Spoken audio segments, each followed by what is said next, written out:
Oke baik, salam olahraga, apa kabar teman-teman semua, semoga dalam keadaan sehat. Mengenai dari laga malam hari ini kita kembali membahas UEFA Liga Champion dan dua laga tambahan dari Liga Turki dan Eredivisie Belanda. Oke baik, di laga pertama kita membahas pertandingan dari UEFA Liga Champion. Ini babak satu ya, jadi untuk laga ini mempertemukan tuan rumah Young Boys menghadapi Aston Villa, dimana Young Boys ini perwakilan dari Liga Swiss, Aston Villa dari Liga Premier Inggris. Jadi untuk line up pemain untuk tuan rumah Young Boys ini ada sekitar 4 pemain mereka tidak akan bermain, sedangkan Aston Villa ada 3 pemain. Ini nampaknya ini sistem poin ya di Liga Champion sepertinya, oke. Jadi untuk laga ini total ada 36 tim ya untuk Liga Champion kali ini. Jadi untuk laga ini menurut versi saya sendiri ini cenderung masih terlihat berada di UEFA, berada di Young Boys ya. Oke, next selanjutnya di laga yang kedua masih di UEFA Liga Champion. Di laga ini mempertemukan tuan rumah AC Milan menghadapi Liverpool. Dari line up pemain ada 4 pemain Liverpool tidak akan bermain, sedangkan untuk Liverpool ini hanya satu pemain saja, itu Elliot, di mana di laga ini akan berlangsung di San Siro ya. Kemudian untuk pertandingan terakhir di mana AC Milan itu meraih kemenangan saat menghadapi Venezia di Serie A Italia, sedangkan Liverpool dan kekalahan saat menghadapi Nottingham.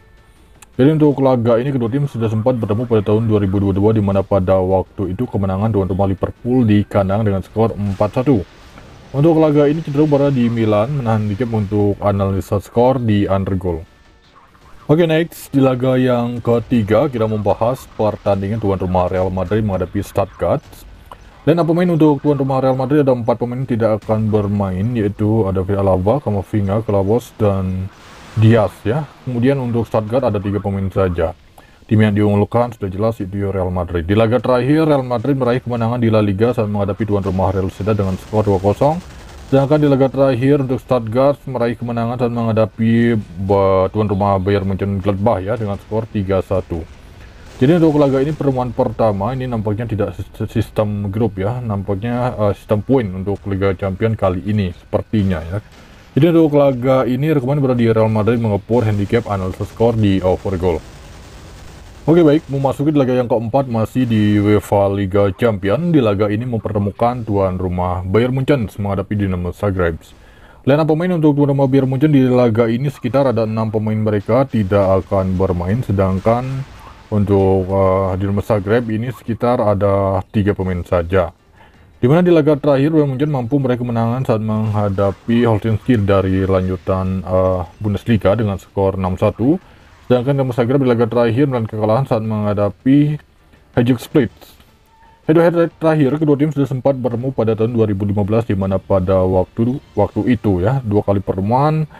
Di mana pertemuan pertama itu berakhir dengan skor 5-0 kemenangan Bayern Munchen. Di pertemuan kedua kemenangan Bayern Munchen dengan skor 2-0. Untuk laga ini ada menutup kemungkinan Bayern Munchen akan mampu meraih kemenangan mungkin melebihi dari selisih 2 gol. Untuk laga ini rekomend berada di Bayern Munchen mengepur handicap. Oke, next selanjutnya kita pergi ke Eredivisie Belanda. Di laga ini mempertemukan tuan rumah FC Twente menghadapi Heerenveen. Jadi untuk laga ini pekan ketiga nampaknya dari peringkat sementara Twente ini berada di peringkat 12 dengan meraih 5 poin dari 4 laga, sedangkan tim tamu Heerenveen berada di peringkat 13 dengan meraih 4 poin dari 4 laga. Terlihat di laga terakhir Twente imbang menghadapi Petsuelo ya dengan skor 1-1. Kemudian di laga terakhir Heerenveen dan kekalahan saat menghadapi Al-Alkmaar dengan skor 9-1.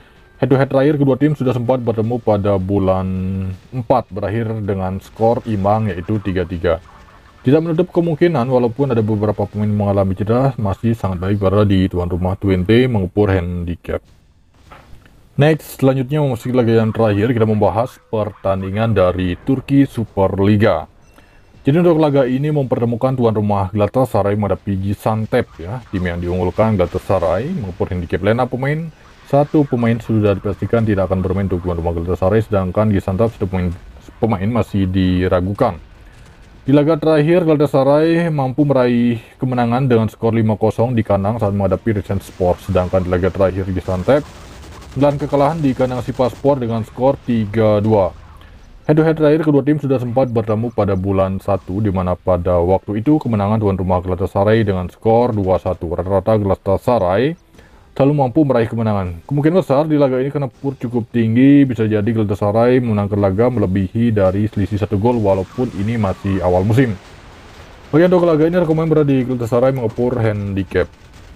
Oke, baik, itu dia mengenai dari laga malam hari ini. Kemudian untuk lebih banyak info di grup. Terima kasih, selamat pagi, siang, sore, salam olahraga.